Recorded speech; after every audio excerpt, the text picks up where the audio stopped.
Բարև ձեզ Բուն-TV եթերում կրկին գրաքաղաքական ոդքասթն է, ձեզ հետ ինչպես միշտ ես եմ գրականագետ Թագուհի Ղազարյանս եւ արձակագիր Հայկ Հովյանը, ողջույն Հայկ։ Ողջույն Թագուհի։ Ոնց ես։ Շատ լավ։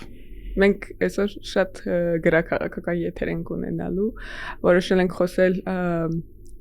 ուշ սովետի երկու հեղինակներից Վանո Սիրադեղյանից եւ Վազգեն Սարգսյանից, բայց իրենց մի հաթեթում վերցնելու տրամաբանության մասին նաեւ խոսենք։ Դու կարդացել ես գեղարվեստական տեքստերը Վանոյի ու Վազգենի։ Վազգենի չէի կարդացել, բայց Վանոյին կարդացել էի, հա։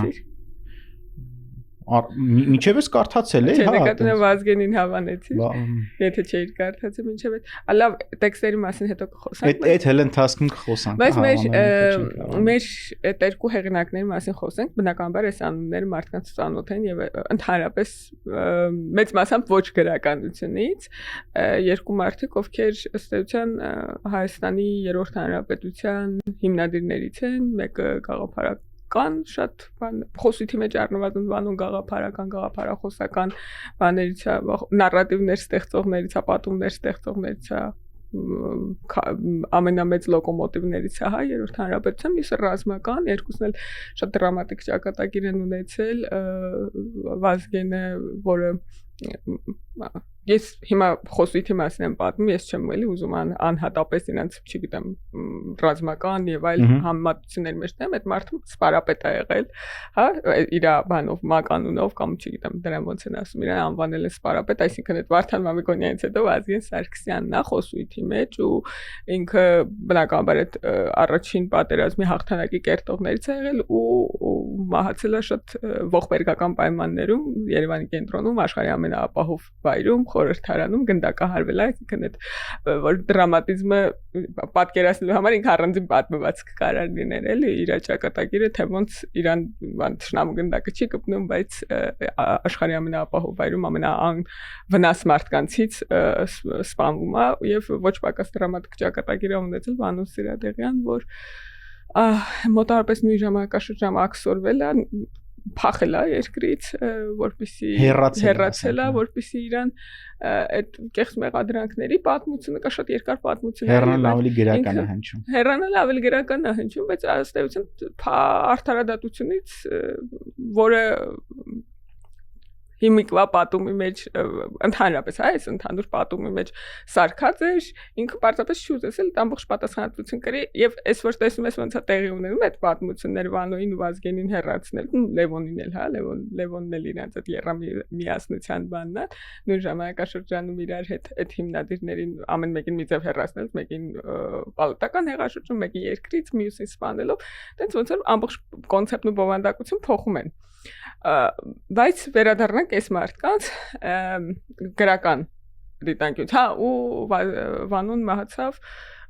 Վանոյի մահվան մասին մենք լուրը իմացանք արդեն 20 թվականին, թե 21-ին, 20-ի վերջին, 21-ի սկզբին, 21-ին իմացանք, չնայած կան լուրեր, որ ավելի վաղ մահացել, ես չգիտեմ, բոլորը տեսել են Վանոյի վերջի լուսանկարը, վերջի հայտնի լուսանկար, որտեղ ինքը ոչ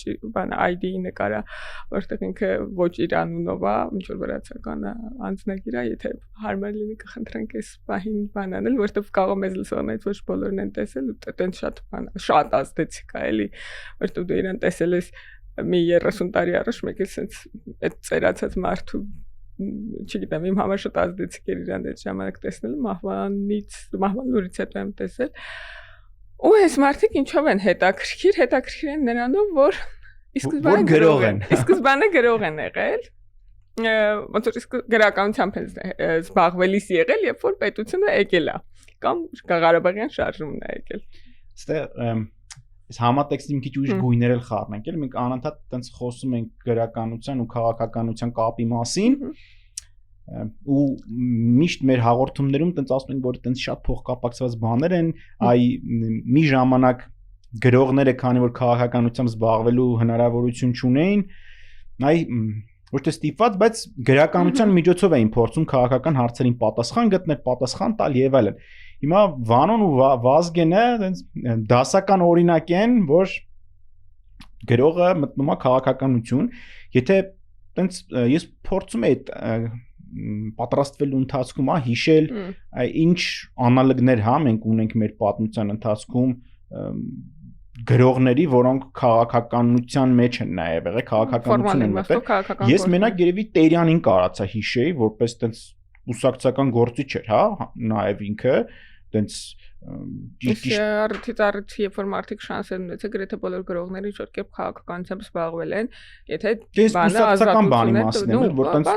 Տերյանը տենց բավականին խոշոր ֆիգուր էր, էլի քաղաքական։ Շատ բան տաշնակցություն շատ հեղինակներ կան, բայց օրինակ Չարենցը դե կոմունիստ է, ենթադրում եմ կարող է այդ շրջանի ուրիշ հեղինակներ էլ, ու Չարենցը բանը ոնց որ ոգին է, էլի բանաստեղծական ոգին է քաղաքական շարժման։ Ոչ մեկ բան պաշտոն չեն զբաղացել։ Անցած անգամ որ խոսում էինք բանից, ինչ որ լուսավորության նախարարություն գործարել, անցած անգամ որ Լևոն Շանթից էինք խոսում, ինքն էլ բան է, խորհրդարանի փոխխոսնակ ա եղել դաշնակցական խորհրդարանի, չէ, այդ մասին խոսեցինք ու ինքը բան էր, բայց Մոսկվա մեկնած պատվիրակության ղեկավարն ա եղել, որը գնացել է բանակցելու Անցած անգամ խոսեցինք էսի ոնց որ եթե բան լինի, այդ բանի Ռուսաստանի հետ հարաբերությունները ոնց կարգավորեն, որ բան կուլ չտա իրանց, բայց մյուս կողմից ամեն դեպքում այդ կալիբրի պաշտոն զբաղեցնող, պաշտպանության նախարար, ներքին գործերի նախարար, վարչապետ, իսկ ինչի, որտեղ է ժամանակ պետությունն ունի իր նորմալ եւ լավից վատից նորմալ, որտեղ բոլոր պաշտոնները բան էին, չէ՞, ոնց որ քո ենթակայության ներքո էին ու քո դաշտից կարային լինեին, նկատի ունեմ հայերի հայաստանցիների ու հայաստանցիների ամենաուժեղ քաղաքական գործիչները ովքեր են գրողները գրողները, բանասերները եւ արևելագետները տենց հա ստացվել մեր անորոշ քաղաքական համակարգը մեկը պատմաբանները հիմնականում այդ մի քանի ֆակուլտետ ավարտածներն են տենց կորիզը քաղաքական դաշտի այդ մարդիկ են այն ժամանակ ասում են որ գրողների միությունը եկել է պարլամենտ տենց բան կարելի նաև խոսույթ այդ կարդալու ընթացքում ես նաև տենց շատ կենտրոնացել էի եթե հիշում ես մի երկու օր առաջ տենց խոսում էինք այս թեմայով Վազգենի ու Վանոյի ինչ որ պատմվածքի հետ կաս պատմվածներին է կանդրադառնանք պատմվածքների հետ կապված հարց էինք քննարկում դուս ես մի միտք ասեցիր որ գրողը նույնիսկ եթե այդ ժամանակահատվածի մեջ հանրության մեջ ուղիղ խոսք չկա կամ ասենք ինչ որ գործընթաց չկա ես ոնց որ հարցնում էի փաստորեն այն ժամանակ մտներով անցել է որ սենց է գնալու պատմության ընթացքը դու մի սենց տող ասացիր որ կարող ինքը չզգա չկանխատեսի բայց գրողը կարողանում է զգա տրամադրությունները հանրության մեջ միջավայրը լավ գրողը միջավայրը կարողանում է նկարագրի այլ ոնց որ գեղարվեստական ինքը առաջին զգում է այդ միջավայրը ինչ միջավայր է էլի ու ես այս պատմվածքները կարդում էի կարդալիս այդ ժամանակահատվածն էի փորձում գլխիս մեջ պատկերացնել թե այդ ինչ միջավայր է ժամանակահատվածը ասենք 80-ականներն են 80-ականների վերջ 86 87 թիվ այսինքն կարող է որոշ պատմվածքներ սկիզբել գրված սկզբում էլ գրված լինեն բայց ժողովածուները Վազգենին 86 թվի այսինքն այդ Ղարաբաղյան շարժման նախաշեմին ժամանակահատվածը դա է ու հասկանում ենք էլ որ այս մարդիկ տենց ուղիղ ներգրաված էին այդ process-ների մեջ կամ ներգրաված էին լինելու ներգրաված են լինելու այդ process-ների մեջ ու հետաքրքիր է այդ դիտանկյունից նայել տեքստերին թե ինչ միջավայր գոյություն ուներ Հայաստանում այդ հատվածում որը վերջի վերջո բերեց հանգեցրեց այդ process-ներին ու երկու գրող մարդ որոնք վերջի վերջո հայտնվեցին քաղաքականության մեջ այդ նախաքաղաքական իրադրություններում ոնց էին զգում միջավայրը ու ոնց էին պատմում, այդ հանրության այդ զգացողությունների մասին։ Իսկ դու այս լոկոմոտիվը էս է, էլի, այդ տեքստերը ընկալելու մեկնաբանելու համենապես ես այդ տեսանկյունից եմ փորձել։ Իմ համար բանը դեռևս ոնց որ այդ ֆոնի մասին խոսելու բանը չեմ սպառել, ուզում եմ մի քիչ բան պատմեմ այդ անկախության շրջանի անցման մասին։ Այնպեսի գրողներ ինչպիսիք են Հրանտ Մաթևոսյանը, Վարդգես Պետրոսյանը, Պերճ Զեյթունցյանը, նրանք էլի գրողներ կան, չգիտեմ Հակոբ Մովսեսը, երիտասարդ Տարեց եւ այլ բանը նորահայտ եւ դասական բոլորը քաղաքական դաշտում են այս մարդկանց անունները, որոնց ասացի, իրանք բան էին խորհրդարանի անդամներ էին, հա, ու այդ բանը, այդ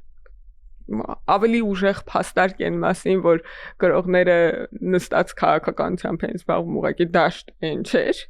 քան այս անկախության առաջի խորհրդարանը, երևի գերագույն խորհուրդը, հա,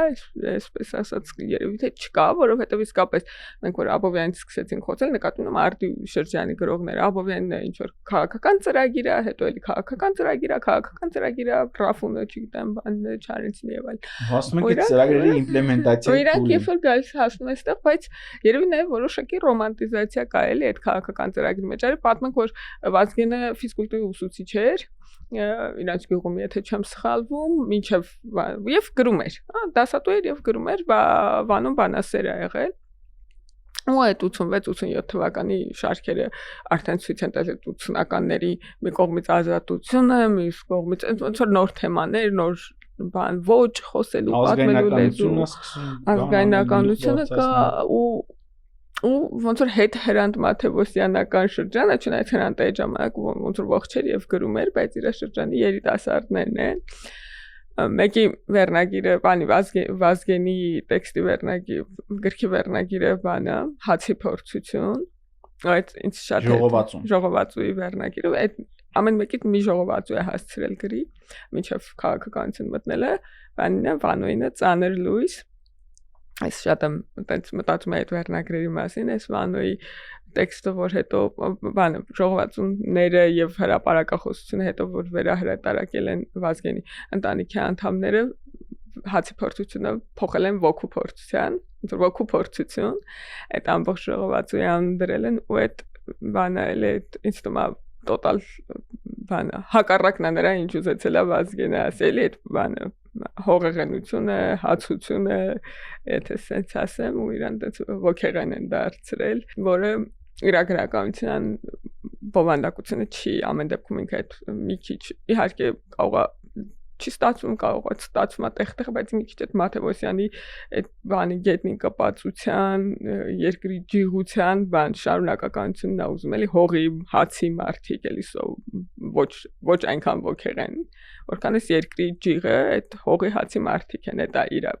պատումների առանցքը։ Գուցե կոնկրետ տեքստերից խոսանք։ Հա, եթե դու ավարտեցիր նախաբանը, անցնենք տեքստերին, Վանոյից վերցրել ենք երկու պատմվածք ծանր լույս ժողովածուից, մեկը Գառախպերիկն է, մյուսը ամեն տարվա գոճին, ոնց որ երկուսն ինչ որ կենթանական բանով է ստացվել։ Մի երկու խոսք ասենք այդ պատմվածքների մասին, հա, ամեն տարվա գոճին պատմությունը Մաշո անունով խոզի մասին, որին ամեն տարի մորթում են, հետո գնում են վերցնում են մի հատ նոր մատղաշ, էլի անունը դնում են Մաշո, պահում մեծացնում են, որ նոր տարվա շեմին նախադասությունը, ասես պատմությունը Մաշո անունով խոզի մասին, բայց դա տասնյակ խոզերի պատմություն է։ Հա, բայց տասնյակ խոզերի պատմություն է, որոնք ամեն տարի մորթվում են, նոր սերունդն է գալի Մաշո խոզի, էլի անունը դնում են Մաշո, էլի պահում մեծացնում են մինչև նոր տարում մորթում են, այսինքն այդ ընթացքն է, հա, այդ խոզերի պատմությունն է, իսկ Գառ աղբերիկը մի պատմություն է այն մասին, թե կրծքի ինչ որ հիվանդություն ունեցող շատ բան է սա, շատ վատ է սկսել պատմել, ուրեմն Գառ աղբերիկը ամենաբարդ թեման է, որ ընդհանրապես գրականության մեջ գոյություն ունի, երեխայի մահվան մասին պատմություն է։ Երեխան չի պատմում, իհարկե ուղիղ չի ասում, բայց ակնհայտ է, որ բանը երեխան ծնվելուց հետո մեռել է ու մահացել է ու մայրը ֆիզիոլոգիապես դեռ ոնց որ մարմինը դեռ չգիտի, որ երեխան մահացել է եւ կրծքերը դեռ շարունակում են կաթարտադրել ու լուծումը գտնում են, երբ որ հորեղբայրը որբ գառ է բերում եւ ասում է թող գառն կերակրի, ոնց որ համ ինքը երեխա կունենա ճակերտավոր համ գառը շատ վատ, ես եմ շատ վատ պատմում, Վանո շատ լավ է պատմում, գառը ոնց որ կարողանա ապրել, համ կինը կբուժվի ու ոնց որ սկզբում դժկամությամբ, բայց մեծ հաշվով շատ սահուն ընդունում են այդ սփոփումը ընտանիքի անդամներին, չգիտեմ ով որ լսում է մեզ երկու էջա գնացեք կարդացեք մեզ մի լսեք ոնց շատ որակյալ պատմված կա էլի մենք չենք կարա երեքս լավ պատմենք ու հետո գառանը տանում են գառը այնքան մեծան որ արդեն տանը չես պահի գառան տանում են հոտ եւ գայլը վրա հասնում ոչ էդ էլ ասենք որ համաձայն չեն ոչ մորթելուն ոչ վաճառելուն այսինքն տենց ընտանիքի անդամ ադարել այդ խոյը հա արդեն որ մեծացել է որոշում են մի քանի օր տանեն մյուս ոչխարների հետ սար ու այդ ընթացքում գայլը հարցակվում է ինքն էլ որպես ամենաանպատրաստ ու խամ խոյ ինքն է զոհ գնում ու էս հա պատմությունը ու հետաքրքիր ինչա որ երկուսի դեպքում էլ այդ ու հա այդ պատմվածքի վերջում մի տենց տող կա որ այդ հայրը գալի մորն ասում է որ ոնց որ խոյը հա գայլերը ոնց որ խփել են այդ խոյին ու մայրը տենց բանի որ ինքը տենց ինքը գիտեր որ դա տենց է լինելու հա տենց մի տող է ասում հա ու երկու պատմության դեպքում էլ այդ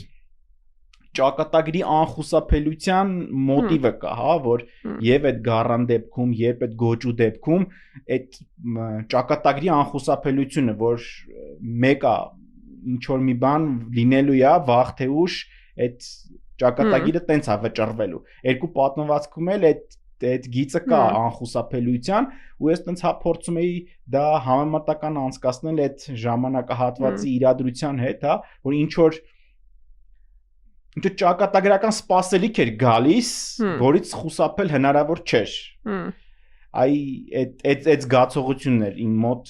առաջնային էլի մի քիչ բացի սոմա շատ է սանան ու շատ է ցկակարներից ցկել մի քիչ ավելի լավ բացի տենա ինչ ես ասում որտեղ ես շատ ակարներից քաշած էր այս բանը այդ որ ասում ես անխուսափելիությունը քաղաքական իրադարձությունների հետ է կապվում դե ես ենթադրում եմ որ այդ սովետի փլվելու շունչը արդեն այդ ժամանակահատվածում գոյություն ուներ ու ակնհայտ էր դառնում որ այդ սովետի փլվելը տրանսֆորմացիաներ է մեծ սկսելու առաջացնել արդեն այդ հարևանների հետ հարցեր էր առաջանում արդեն այդ Ղարաբաղի թեմաներ սկսում տակից դուրս գալ այդ մեր մոտ այդ ազգայնականություններ կամաց գլուխ բարձրացնում այն Վանոյի հայտնի տող կա, հա, ճակատագիր, որից չես կարող փախչել։ Ու թե այդ գառ ախպերիկի դեպքում, թե այդ մաշանով գոճու դեպքում այդ ճակատագրից փախնել հնարավոր չի։ Ես իմ ընկալումը սենց էր այդ պատմվածքների։ Հիմա թե դու ուրիշ ինչ-որ շերտեր ունես, բացի քանդի, տեսնենք որպես գրական։ Դե ինձ ավելի բնա մոտիկից ընթերցելն այս տեքստերը դուր գալիս, որտեղ իրանք բան են, շատ դետալների մասին են այս տեքստերը ամեն դեպքում իրանք մեծ շտրիխներով բան չեն, էլի աշխարհը նկարագրող չեն եւ երբ որ մեծացնում ես ինչ որ բաներ դուրս գալիս են տակից, մեծացրած էր հաճելի ընթերցելը, ինձ օրինակ այդ բանը որ թե ինքը ոնց է այդ անխուսափելիությունը նկարագրում ինձ հաճելի էր ու հետաքրքիր էր այդ հատվածը զգալ օրինակ ինչ անխուսափելիությունը նկարագրում բանի գառախբերիկի մեջ մոր որթեկորույս լինելու անխուսափելիությունը չէ դե կարդալուց զգում ես որ այս խոյը չի կարա հա ինչ որ վերջի փոխարինի հա բան կա չէ որ ֆիլմ կա չէ որ սկսում ես նայել ու գիտես որ գլխավոր հերոսը հաստատ մեռնելու է կա չէ որ ֆիլմը ասես սկսում ես նայել ասես գլխիդ մեջ ասում ես շանս չկա գլխավոր հերոսը մեռնել էս աշխարհի հետ անհամ ֆիլմի ստեղծած աշխարհի հետ անհամատեղելի է այդ աշխարհի հետ ինքը անհամատեղելի է ու դու տենց ոնց որ զգում ես որ հնարավոր չէ հերոսը մահանալու է տենց շատ է լինում հիմա ես էլ ընթերցելուց դու զգում ես որ այդ գառնուկը այդ աշխարհի կանոնը թելադրում է որ այդ վերջին չի հասնելու էլի այդ գառնուկը այդ նկատի ունեմ որ ասում եմ այդ անխուսափելիության ընթացքը հետաքրքիր է զգալ ես պատմվածքը կարդալուց շատ եմ սիրում գառախբերիկը ինքը իմ ամենասիրած պատմվածքներից է հայ գրականության դրա համար եմ մարդկանց խորհուրդ տալիս մեզ չլսեն գնան կարդան երկու էջ բանը ու ընդհանրապես սյուժեն կապ չունի էլի ինքը այնքան լավ է գրած ասենք ոչ մի ավելորդ բառ գրած չէ էլի տեքստի մեջ ֆանտաստիկ տեքստ է ես շատ եմ սիրում ու ուզում եմ ասել որ գառախբերիկի հիման վրա հայ լեհական ֆիլմ կա նկարած հանրային հասանելի է լինի այդպես կարճամետրաժ է վերնագիրը Կաթն եղբայրը 2014 թվականի Վահրամ Մխիթարյանն է ռեժիսորը ու եթե ոնց որ առիթ լինի կարելի է նայել թե ոնց է ինքը մեկնաբանվում ֆիլմի ձևով ընդ որում այս բաների այս մեր հետ սովետական գրականության մասին կա տես միֆ որ իրանցից շատերը չեն հանդիպում ֆիլմերի բայց Վանոյի Վազգենի ամենաթանկ պարգևի վրա բան կա ֆիլմ կա նկարած 2007 թվականին այսինքն այնուամենայնիվ այս մեր քաղաքականության ներքո թաքնված գրողները բան եղել են գրական գեղարվեստական հետաքրքրություն ներկայացրել ավելի քան թվում է ուղղակի այլ հարց որ ոչ կարդում ենք ոչ ֆիլմ ենք նայում էլի այտենց էտել մի ուրիշ փորձանք հա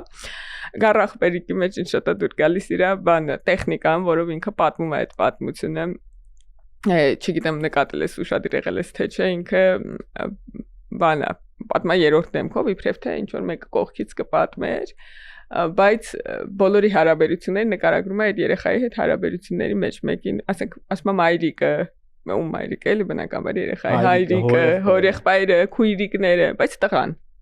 պատկերացրիր այս հարաբերությունները ինքը ոնց որ ինքը իրան չի ասում եղբայրը կամ թոռը ինքը իրան ասում է տղան ու դրանից ստեղծում է այդ ամբողջ աշխարհը փոքր երեխայի աչքերով նայելու պատրանքը ու ինքը փոքրացնում է էլի բանի այդ զարմանքն էլ է փոքրացնում անսովորությունը կարողանում է այդ անսովորությունը սովորականությունը այդ երեխայի հայացքով նկարագրի որտեղ ինձ թվում է եթե ինքը մեծավարի նկարագրեր այս պատմությունը կլիներ ինչ որ բան էլի սոցիոլոգիական հետազոտության նյութ ոչ թե այդքան գեղարվեստական ու ինձ ագրողների մեջ ամենաշատը դա դուր գալիս է իրանք ոնց են կարողանում բան անել էլի եթե դուրս գալիս է տեքստերը իրանք ոնց են կարողանում այդ տեխնիկան գտնել պատմելու այդ բաները նենց որ ինքը ինքը գեղարվեստականացվի ոչ թե բան ինչ որ սոցիոլոգական դառնա կամ տարօրինակացվի հենց որ բան էլի ասենք ինչ որ բանի առողջապահական կնոջ առողջապահական խնդիրները հեռավոր գյուղում վերնագրով զեկույցի բան չլինի էլի հատված չլինի եւ իհարկե ինձ շատ բանա ուշադրությունս որպես հանգամանք գրավում է այդ վերջի դրվագը որ կարծես թե այս գառը ի տարբերություն մնացած գառների ամենասիրված գառն է եղել էլի ամենալավ պայմաններում ամեծացել ամենահարմարավետն է եղել իր կյանքը ոնց որ լրիվ ուրիշ դրական առումով լրիվ ուրիշ սեր ու ջերմություն է ստացել լրիվ ուրիշ կյանք ապրել քան վայրի գառներ էլի վայրենի են դրանքով են ու ինքը ոնց որ երբ որ վերադառնում է այդ իր բնական կենսամիջավայր ինքը ուղղակի մեռնում է որտեվ իրան կտրել են կենսամիջավայրից եւ փորձեն լավ պայմաններում մեծացնել մարդկային դարձնել դա երևի այդ ճակատագրի անխուսափելիությունը նաեւ այդ մարդկանց իրենց կենսամիջավայրից կտրելու եւ թույլ չտալու որ ինքը իր իմունիտետը ձևավորի իր կենսամիջավայրում հա եթե քեզ տան միտեղ շատ լավ բան հետո կսենացեք քո բան այդ մենք այդ բանակային պատումների մեջ էինք շատ խոսում դրա մասին մեկը գցեն մի հատ այս միջավայր որտեղ ամեն ինչ շատ բան է շատ ուրիշ ձևով է դու շատ լավ ես շատ հոգատարության մեջ ես մեծացել ու կենսունակ չես լինի դրա համար կենսունակություն երբեմն կենսունակություն տալը մարդկանց նաև երբեմն անհոգատարության ձևով այլի դրսևորվում պատկերացրին չեմ ասում հա համաձայն եմ քո ասացի հետ ու ամփոփումն էլ հա այդ պատմվածքի այդ վերջը թե հայրիկը մայրիկ ու տղան ոնց են արձագանքում այդ գառան կորուստին, հա, հայրը տենց գալի տենց էսել էսպես, մայրը հոգոց է հանում ու ասում է որ ես տենց էլ գիտեի որ սենց է լինելու, տղան էլ տենց լաց է լինում, բայց տենց վերջի տողնն է որ հիշում է այդ գառան դեմքը ու գառան չէ, եղբոր։ Այն գառ որին եկել էր, ասում է իր մահացած եղբոր դեմքը հիշեց, որ այդ ընդամենը մի շաբաթ ապրել էլի, եղբոր դեմքը հիշեց, որին 3 օր հետո մոռանալու էր առհավետ, այսինքն գառի մահվանով ինքը մեկ էլ հիշում է, որ ոնց է գառից առաջ եղբայրը ունեցել է դա հիշում։ Ու դրանով ոնց որ ամփոփվում է, հա, պատմվածքը։ Իսկ ինչ կասես Գոջու պատմվածքը։ Լսես, իմ համար շատ վախենալու պատմվածք է, ի տարբերություն Գարախբերիկի, որ շատ երկար եմ կարդացել, հա, վերընթերցել, ես անցնում եմ այս պատմվածքը։ Վան դասընթացի մեջ ամեն տարվա Գոջին ես կարդացել եմ երևի նախանցած տարի կամ անցած տարի նույնիսկ ու ես տենց ինչի ես ասացի կարդանք հետո դու ասում ես ինչ ես ասում ես բայց սրանից ինչ խոսանք ես ցնցվել էի այդ պատմվածքից ու շատ երկար ուշքի չէի գալիս որովհետև այդ Մաշոյի պատմությունը որը դու պատմեցիր էլի ստեցին տակ ավել բան չկա ինքը ամեն անգամ բանա այդ տատիկը, որը շատ լավ է պահում էլի այդ խոզեն, շատ սիրով, գուրգուրանքով, մեծացնում է համարյա ընտանիքի անդամի պես։ Ու ինքը ամեն անգամ չի նկատում, որ այն որ մորթեցին կերան, ու հաջորդ անգամ որ բերեցին ու էլի մաշոյ է ասում ու էլի նույն ձևի մեծացնում է, այդ նույն խոզի շարունակությունը չի, դրանք տարբեր խոզեր են, տարբեր գոճիներ են։ Ես ուղղակի ցնցված էի դա այն բանից, թե ոնց ենք մենք նաև բանը մեզ թվում է թե ճակատագրեր ենք փոխանցում, ընդ որում դա մարդիկ զգում են այդ բանը էլի իրար նույն անունով անվանելը պապերից թորներին, չգիտեմ, զոհված ընտանիքի անդամներից, նորածիններին, ընդ որում այս վերջի շրջանում ես ինչ էի դրանից շատ ցնցվել, որ այս բանից հետո, պատերազմից հետո մարդիկ երեխաներ էին ունենում ու իրենց զոհված երեխաների անուններն էին անվանում այդ երեխաներին, կարծես թե դա լինելու է շարունակություն է այն պատմության։ Միշտ այս մարդը ոնց որ դեռ պատմություն չունի, ինքը ոնց որ նոր կարար կերտեր ու ես մեծահասակ մարդկանց մոտ էլ դա շատ նկատել եմ, որ իրանք ասում են ես էս ինչ մարդու անուն եմ կրում ու այդ ինչ մարդու ճակատագիր իրանք շատ լավ գիտեն, իրա ոնց որ մի տեսակ վրատ քաշես էլի այդ ճակատագիրը, հա, այդ նոր սերունդին այն մյուս սերունդի ճակատագրով այդ էս ուզում։ Հա, ու այդ ցիկլիկությունը կրկնելը նաև ես չգիտեմ իրականում այդ շատ ուժեղ հայկական մշակույթ է մարդկանց ոնց սերունդ նույն անունները տալ, բայց երբեմն բանը այդ մանավանդ ողբերգական իրադարձությունների արդյունքում զոհվածների ճակատագիր այնքան ուժեղ է դառնում այդ ընտանիքի համար, որ մնացած բոլոր ճակատագրերը այդպես բան են, անտեսվում են։ Դե մենք որպես տենց հանրություն այդ պատմականության մեջ ենք, էլի անընդհատ մեզ թվում է այդ պատմության կրկնելիությունը մեր համար ոնց որ աքսիոմա լինի։ Մենք անընդհատ դրա մեջ ենք, որ այդ պատմությունը հա կրկնվելու է, հա կրկնվելու է։ Հա մենք չենք հավատում, որ դա կարա փոփոխություն լինի տեղ։ Երբ որ ինչ որ մի երևույթի մասին խոսում ենք, այ հիմնականում ասում ենք, այ դասեր չենք քաղել, սենց ա եղել, սենց ա եղել, սենց ա եղել, էլի սենց ա լինելու։ Մենք անընդհատ մեկա դրա մեջ ենք, հա։ Այդ պատմության կրկնելիության մեջ է։ Նույնիսկ եթե ինչ որ մեկը փորձում ասի, բայց կարող է ուրիշ կողմից մոտենանք, ուրիշ ճակատագիր մեզ սպասվի, ոնց որ այդ բանը այդտեղ էլ անհնարելիություն կա, հա, որ հնարավոր չի։ Մեր պատմությունը սենց է, մենք մենակ այս մի ուղղությամբ կարան գնանք։ Օ, այդ բանի Վանոյի պատմությունը ոնց որ իրոք տենց մեծ բան լինի, էլի ակտ։ Որ հա տենց նայում ես այդ ժամանակահատվածը, այդ 80-ականների վերջը, տեղել է երևելի այդ անխուսափելիության բանը, որ այս հարցին մենակ այս մի լուծումը կարա լինի ու տենց էլ գնացել է, հա, տպավորություն չկա որ այդ հարցին Ղարաբաղի մասին է, էլի խոսքը։ Համենայն դեպս այդ քննարկումը ես համենայն դեպս չեմ հանդիպել, հա, որ իսկ աղա ուրիշ կողմով մենք պետք է փորձենք այդ տպավորություններ թե մենակ այդ մի հնտարբերակը կար, այդ մի ձևը կար։ Այդ մի ճակատագիրը գոյություն հայտնի է նրանով, որ ինքը բան է, խնդրի լուծման կողմնակիցների թիմում է եղել, չնայած խնդիրը ստեղծել են, ոնց որ իրենք Դե բայց այդ խնդրի լուծում ասածը ի վերջո տպավորությունն է, թե որ այդ անխուսափելի էր, այսինքն այն իրավիճակը, որը որ ստեղծվեց, անխուսափելի էր, ու այդ պատմվածքները, հա, որ հա նկատի ունես կարար նենց իրավիճակ լիներ, որ տենց չլներ, խնդիր չլներ, որ մի հատ էլ լուծեինք։ Չէ, խնդրին կարող է ուրիշ ձև լուծում տրվեր, հա, ոչ թե ասենք այդ խնդիրը հանգեր այն արդյունքին, որին հանգեց, այսինքն պատերազմի ու մնացած։ Այսինքն պատերազմը իրոք անխուսափելի էր։ Մենք այդ հարցը անընդհատ մեզ տալիս ենք, չէ՞, հիմա ենք դա անխուսափելի էր, թե չէ, ժամանակվա մասին չենք։ Դե բայց այն ժամանակվա մասն էլ կարելի է, չէ՞, այդ ձև մտածել, իսկ գուցե անխուսափելի չէր դա։ Բայց հիմա իրանց տեքստերը որ կարդում ես, թե Վանոյի, թե Վազգենի, երկուսի մոտ էլ այդ անխուսափելիությունը կա, որ այ ճակատագիրը սենց գնում է, ու ոնց որ այն գար ախպերիկի մայրն է, հա, ասում, տենց է պետք է լիներ։ Հեն էլ ասում է դե էս էլ սենց։ Այսինքն այդ միջավայրը, այդ մթնոլորտը տենց էր, որ այդ հարցի լուծումը մենակ մեկն է։ Հայ քայքի ժամանակ ունենք բարի Վազգենի մասին էլ։ Հա, անընդհատ ժամին ես։ Հա, նայում եմ ժամին իրականում բան է, արագ թռավ ժամանակ։ Մի քիչ Վազգենի երկու պատմվածքների մասին էլ խոսենք, արդեն ասացինք, հա, ժողովածու։ Այս դեպքում էլ երկու հիվանդ մարդու մասին պատմություն է, մեկը կոչվում է Վերջը, մյուսը կոչվում է Ամենաթանկ պարգև։ Դե պատմի։ Ես պետք պատմեմ։ Դե դու ասում ես լավ չեմ պատմում, քո մոտ ավելի լավ է ստացվում, ես կզիջեմ այդ Լավ, շնորհակալություն։ Այդ բարդ գործը քեզ։ Պատմվածքում տենց էլի ինչպես դու ասացիր, երկուսն էլ հիվանդ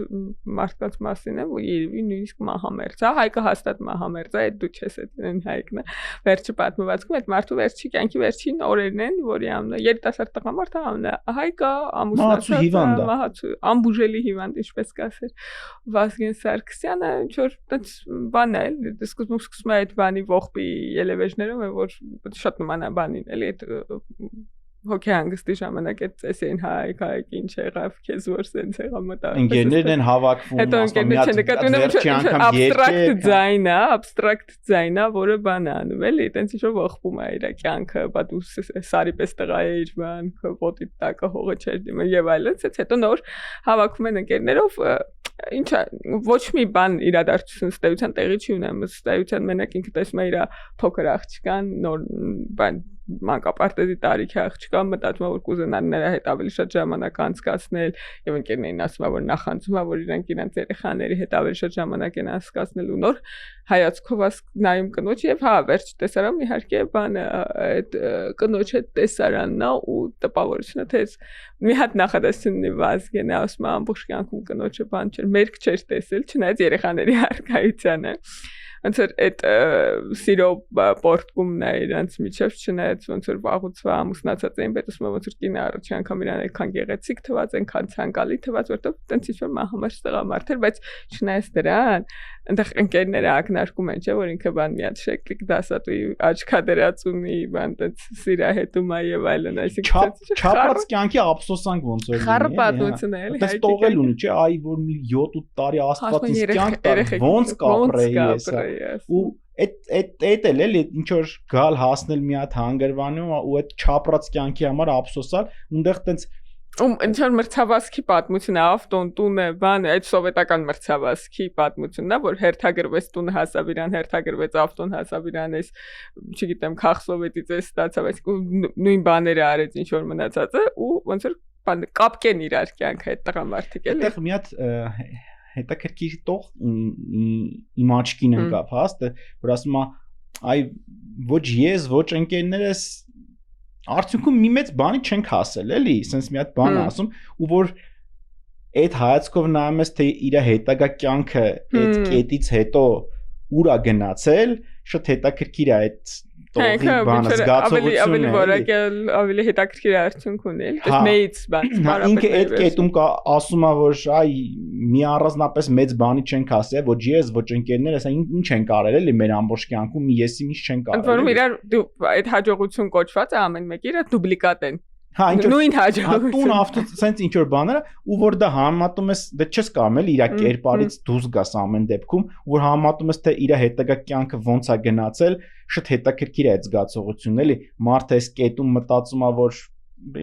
ասենք հիմնականում մարդիկ ոչ մի բանի չեն հասնում հա ժամանակ ինքը մի 30 տարեկան է հա երևի եղել չէ հա մոտավորապես 30 տարեկանի մոտակայքում պետք է լիներ այդ ժամանակ մարդ տենց նու համենայն դեպս եթե համարենք որ ինքը իր զգացողություններն է նաև նկարագրել պատմվածքի մեջ ինչ որ հնարավոր է ինքը տեսնում է այդ մարդկանց իրար նման մարդկանց կյանքերը եւ հասկանում որ ոնց որ ավելին ամենաբարձր բան որին մարդիկ ձգտեն հասնել սովորական մարդիկ այդ ոնց որ շատ լավ կյանքով ապրելն է որը շատ իրար նման կյանքեր են էլի ինքը դրանից ավելի շատ նեղում Հայկի մասին պատմել որ ասում շատ իրար նման են կյանքերը ու մահվան բերան մարդուն հարց արչան բայց լավ ինչի եմ հասել էլի հա բայց այդ քո ասած գիծը որ այդ հողեղենությունն հա տենց կա դա շատ ազգացվում էլի ասենք տենց այդ հացի փորձություն անունը շատ լավ վերնագիր է ես չգիտեմ ոնց է ընկերոջն ասում դե այսքան քեֆերի ժամանակ երկել ես մի հատ էլ իմ համար նորից մի հատ շատ լավն է այդ երկին ինչ որ տեսքիսա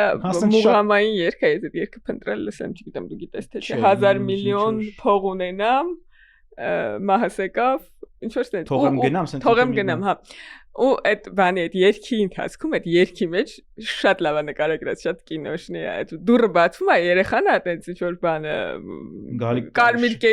շորերով սպիտակ տրուսիկով բաներով շաքարակլորով բան դուրը բացվում է ու Արլեկինո երկն է անջում Ալլա Պուգաչովայի այս շատ կինոյի բանը պատկեր է էլի ասած որ պատկերացնում ես այդ գրեթե մուղամի մեջ մեկ էլ այդ Արլեկինո ոնց է երեխայի տեսքի բանի հետ դուրը բացել է ներս մտնում կարծում եմ որ շատ սիրուն պատկերային մտածողություն ա ունեցել պատկերային է էլի իր մտքերը որ ցած կարդում ես ու շատ տենց հողին կպած բան զգացողություն է էլի ի տարբերություն Վանոյի պատմվածքների որտեվ Վանոյի մոտ մի տեսակ այդ գրողական սնոբություն ասեմ ինչ ասեմ այդ վերևից իրադարձություններին նայելու բանը կա Վազգենը տենց ավելի ներսից ավելի հողին կպած է ամենապես նկարագրում իսկ վերջի պատմվածքն էլ վերջի պատմվածքն էլի համեցեք վերջի պատմվածքի վերնագիրը ամենաթանկ պարգևը ես արդեն ասացի որ 2007 թվականին մենք ունենք բան ֆիլմ ժամկեսանոցա չէ կատնեղբայրը շատ բան է կարճ 20 րոպե 15-20 րոպե բանի Վահրամի ֆիլմը բանի Վանոյի պատմվածքի վրա էս ժամկես ինչքան ես հիշում եմ որ ես շատ երկար փնտրում եմ բայց հիմա չեմ հիշում նայել եմ թե չէ խնկարկում է վերնագիրը ինքը ոնց որ կինոկենտրոնից է փորձում գտնել բան որ նայի բայց տարիներ առաջ էլի բայց հիմա չեմ հիշում նայել եմ թե չէ նայել կեղծ եմ ասում որովհետեւ ես բան փնտրում եմ Փնտրտուքն եմ հիշում, որտեղ ժամանակակից պատմվածքների, անկախության շրջան պատմվածքների հիման վրա նկարահանված ֆիլմերի մասին, դա ինչ-որ բան է աշխատանք է անում։ Այդ ընթացքում եմ գտել ամենաթանկ պարգևը մի մարդու մասին է, որը լսի, ինձ թվում է Վազգենը տեղ այդ մարդուն ներկայացում է այնպես, ինչպես ինքը կուզեր լիներ, Սակ Պողոսյանը, թե Պողոս Սահակյանը, մի խոսքով այդ մարդկանցից մեկը։ Ասում է ինքն էս լավ էր պատմում։ Ու ոչ մի խորհուրդ չէր տալիս ոնց ուզում ես հասկացիր սա ինձ թվում է ինքը իր գրական բանն է կերպարն է ուզեր տենց լիներ այնտեղս 74 տարեկան է չէ՞ այդ կուզեր խորհուրդ չտար չնայած ինքը մեկ խորհուրդ տալու տենց բան ունի հակում ունի իր պատմվածքը ինչը բան թուլացնում է էլի այդ լարումը բայց այդ ինքը բանի է կերպարի մասին է ասում ինձ թվում է ինքը ուզում է դա անի էլի որպես գրող այդ մարդը ինչ է պատմում իր կյանքի պատմությունն է պատմում որ աքսորվել է 19 տարի անցկացրել է Սիբիրում այդ Սիբիրից գետից փախչելու բան տեսան Սակոյի գրքի տեսարանի նման որ ասում է սառույցը ջարդվեց ընկագետի մեջ բանը Սիբիրից փախչելու վերադառնալ մի խոսքով հետո հետա եկել արդարացվել է ու հիմա չգիտի ինչ անի էլի մոտավորապես այդ արդարացվածության զգացողության հետ հանդիպում է պատահաբար այն մարդուն որ ով որ իր աքսորի հիմնական եթե սովետական բառապաշարով ասենք դանոշչիկն է եղել այսինքն այն մարդը որ ասել է որ այդտեղ ազգի դավաճան կա ուշադրություն դարձրեք եկեք տարեք ու հանդիպում այդ մարդը խեղճացած, կուսակցությունից հեռացված, պաշտոնից հեռացված իր օգնություն նախընտրում, այստեղ մի շատ հետաքրքիր տեսարան կա հայտնի, որ ինքը երբ որ իրան աքսորիա տանելիս լինում այդ մարդը, ինքը այդ մարդը ձիով, ինքը ոտով, ինքը ասում է, լսի կթողած գնամ մորս տեսնեմ, հիվանդ է կարող էլ կյանքում երբեք չտեսնեմ, ասում է հրացան պահմավորեն, ասում է առաջանցի, ոնց որ չեմ թողում։ Հետո որ հետ է գալիս, sense կարեկցանքով, բան, հարություն առաջացնելու ցանկությամբ նայում է իրան ասում է լսի ոնց որ վատ վիճակի եմ դու էլ կակրած արդարացված ես մի որոշ մի բանով օգնի այս մարդը ասում է հա հիշում եմ լսի հիշում ես ասում է որ ինձ աքսորի էր տանում ասեցիր լսի հիվանդ մեր ունես գնա մի հատ տես բանա էլի ոնց որ կարող է վերջի անգամ ես տեսնում այս մարդը ցնցվում է էլի որ հիշողությունը իրան թվում է թե հիշողությունը բան է արել խմբագրել այն մարդը ու ասում է չէ բայց ասում դու չէիր ասում ես էի ասում թե դու այդ շատ բան է ցնցող էլի այդ տեսարան ոնց են իրանք դերերով փոխված հանդիպում ունդեղ մի հետաքրքիր գիծել կա այդ պատմվածքի մեջ թե ինքը այդ արժանապատվությունը ասածը ոնց է նկարագրում այն ղաչաղների դեպքում որոնք իրան փորձում են թալանել ինչ բայց իմանում են ում տղանա այդ ղաչաղ ասածը քուրդ բաներ են ավազակներ ինչ որ ավազակներ են որոնք փորձում են դից բան անեն էլի հարցակվեն են վրա հա դից թալանել եւ այլն բայց ինքը այդպես ասում է ում տղանա այդ ղաչաղներից մեկը ճանաչում է հորն թե պապուն այ ասում է չէ մարդու ձին տվեկի հետ իրան թող նստի գնա ու ոնց է դրա հետ ինքը համատության մեջ դնում այդ դանոշչի կամ չեկիստ հայի արժանապատվության բանը էլի այդ համատությունը դա էլ է հետաքրքիր բան հետաքրքիր գիծ է էլի այդ մուսուլման ղաչաղի դեպքում արժանապատվություն ինքը ինչ ձև է բան անում նրանց բնորոշում հա որ տենց արժանապատիվ մարդիկ էին թեկուս ավազակներ ու այս մարդու դեպքում որը որ պետության համար է ծառայել, դանոց չի կա եղել եւ այլն, այդ էլ այդ սովետի վերջի հատվածի այդ սովետի քանդվելու բան է, էլի ոնց որ լիներ, այդ որ պետության համար ծառայած արդեն անարժանապատիվ ու վարկաբեկված մարդ էր, էլի համարվում։ Ես մի հատ բան ասեմ, քանի որ վերջացրել է մեր ժամանակը արդեն, ես ասեմ հետո կշարունակենք սրա շուրջ մտածել, մի հատ դերվակ կա, ասում է պատերազմը որ եկավ, իրանք ակսորված էին, ասում է ոնց որ արժանապատիվ մեռնելու շանս բացվեց, ասում է բոլորս ուրախացանք պատերազմի լուրից, որ կարող եք վերջապես գնանք նորմալ պատերազմենք, ոչ թե այստեղ այս բան քրքաշ կյանքով ապրենք, ու իհարկե դա Վազգենի կյանքի կոնտեքստում մեծ մեկնաբանությունների տեղ է տալիս, բայց երևի բան սրա մասին արդեն Facebook-ում կոմենտներով կխոսանք համաձայնես։ Շնորհակալություն Հայկ զրույցի համար։ Ես էլ եմ շնորհակալ։